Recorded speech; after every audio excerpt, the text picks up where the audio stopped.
But for number one, I don't think there's any surprise here based off my history and the color I have behind me. If you're not watching a video, that is green, because I believe the Dallas Stars are going to win this division, and they're going to finish fairly high in the whole league. I just really love their ads this year. I think Duchesne is a ridiculously sneaky pickup and is going to contribute very good, or a lot of goals at least. You know, he's only 1 year removed from a 40-goal season, but when I look at the offense, this team has kind of always lacked star scoring since the kind of, I'll say, downfall of Benn and Seguin, except they seem to be back last year at least. Even when those guys were really clicking, like the Art Ross season from Benn was still in the 80-point range. So they've always lacked that star scoring. Well, it's here now. Robertson is that star scoring. Roope Hintz is right up there as well. If he can play a full season, he's going to be in that 80-90-point range, no problem. So they have the star scoring, but talk about depth on this team.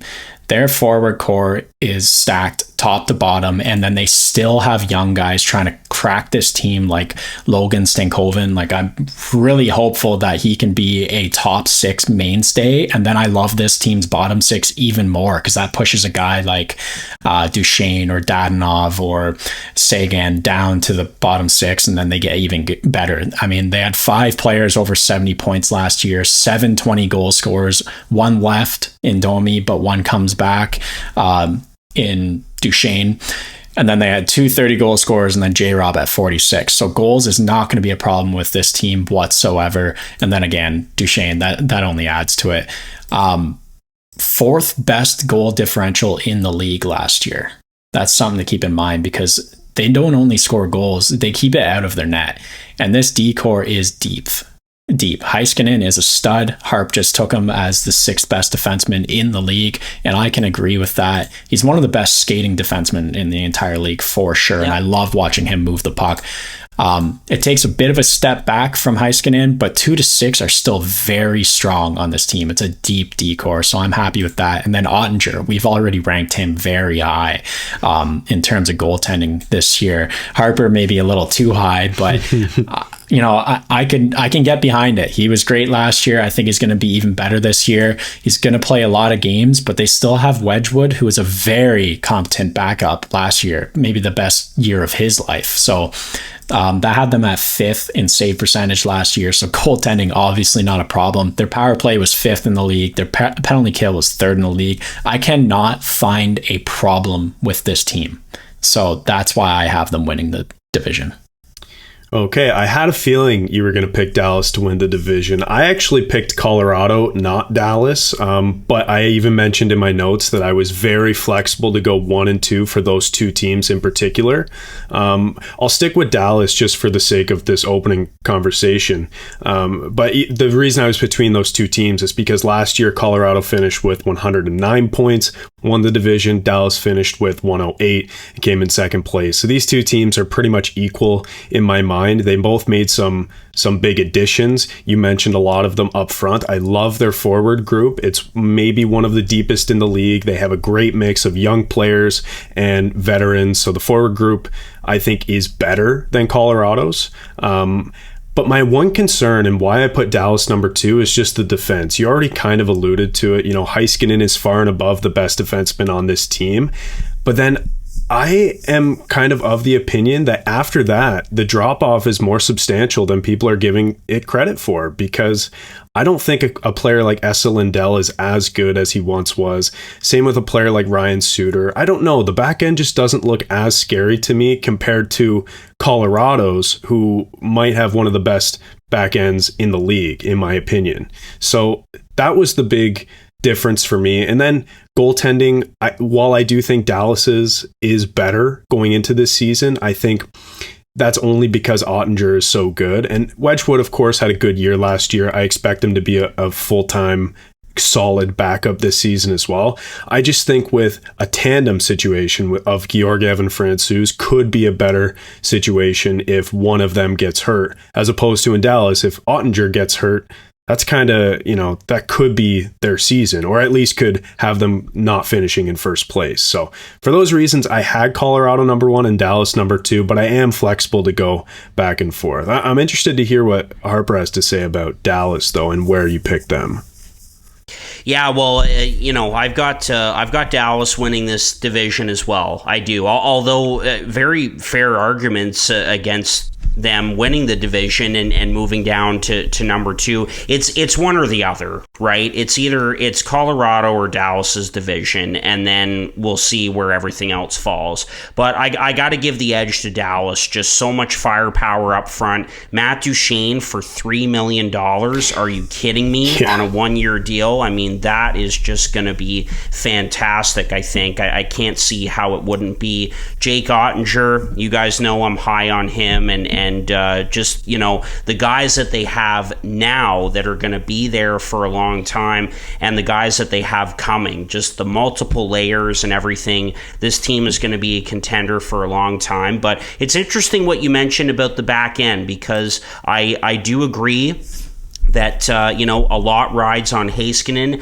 There was talk about Ryan Suter possibly being bought out in the offseason. He didn't look great in the playoffs. So I'm looking at Thomas Harley on the blue line being able to really take a step. He was a first-round pick, and that he's going to have a bigger role. Again, we've seen that Dallas has been able to bring in so many talented kids that have just emerged as stars for them, and I think that Thomas Harley could be the next one. So we'll have to see, but this team is a Stanley Cup contender, Final Four appearance last year, and so I got to give the edge to Dallas at number 1.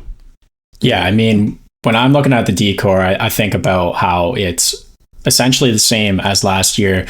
Sure, Suter's older, but Heiskanen's older, and that's going to be very crucial for them, as well as Thomas Harley and a couple other players. But I think that Esa Lindell is an underrated defensive defenseman. I don't think that he's contributing much on the offense, but I don't think that they need that when you look at the forward core. And it's the same as a Hakanpää, who is a very, a bruising defensive defenseman.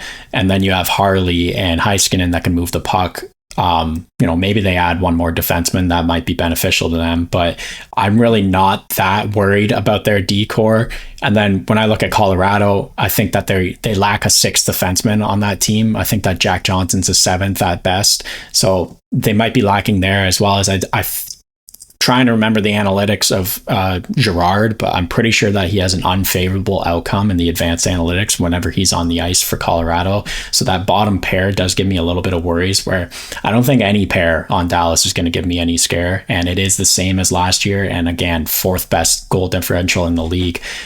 Sure, Ottinger probably had a lot to play in that, but I think that the defense of this team as a whole is what really, holds them above Colorado. And then when I look at Colorado, if you want to kind of get into them, because I do have them at number 2, I look at a team and I see a team that has a lot of new faces. So it's a little more difficult to look at them last year and try to gauge where they're going to be. Of course, they have the core together. They have the defense is kind of stuck together. So there is that. But I think there's 5 or 6 new faces on forward for them. So I'm a little curious to see how that can work out. I really hope that Drouin can finally find his legs on this team and get back to, where we expect him to be. He's going to be playing with McKinnon again. That's that dynamic duo from Major Junior. So that's going to be fun. And I do like all their ads. I think that Wood can be an effective player in a different jersey than New Jersey. I love Ross Colton as a kind of third C. I think that's going to be great. I think that he's going to be another one of those players that may succeed from moving away from Tampa Bay, as he's going to get more ice time. But I also see some gaps that have been left in a Evan Rodriguez and a JT Compher. You're going to need Ryan Johansson to be a JT Compher, and I don't know if he is that guy. You're going to need Thomas Tatar to come in and be an Evan Rodriguez, which I think that's more likely. 20 goals, I think 48 points last year. He's a plus 41. So he does have a good impact, but he's not a line driver. Evan Rodriguez was kind of driving that line last year, whereas Thomas Tatar, he needs someone cutting up the middle with speed because he lacks that speed. He has some good IQ and good hands, good shot, but he lacks the speed for sure. Moving on to the defense, I do love, that top pair is probably the best in the league. And they do have a good second pair if Bowen Byron can stay healthy, playing along with a name blank Josh Manson. Don't skate with your head down when he's on the ice. No. But the bottom pair does give me a little bit of worries. Goaltending was fantastic last year. I'm not worried about them at all. Now they kind of have that 3 goalie rotation we've talked about before that you need to be successful in the NHL. As long as Noonan can take another step forward, he kind of struggled last year at times.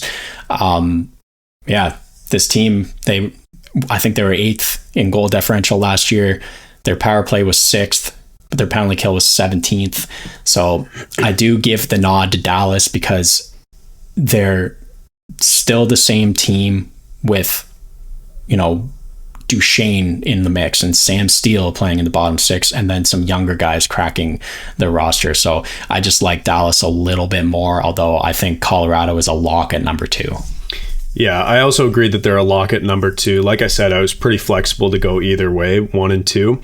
And I agree with a lot of what you said. I think Duchesne is a sneaky good ad for Dallas. And I guess between these two teams, Dallas got the better former Pred in Duchesne as opposed to Ryan Johansson in Colorado. So yeah, it'll be interesting to see how it shakes out. I'm okay with doing that. Dallas number 1, Colorado number 2.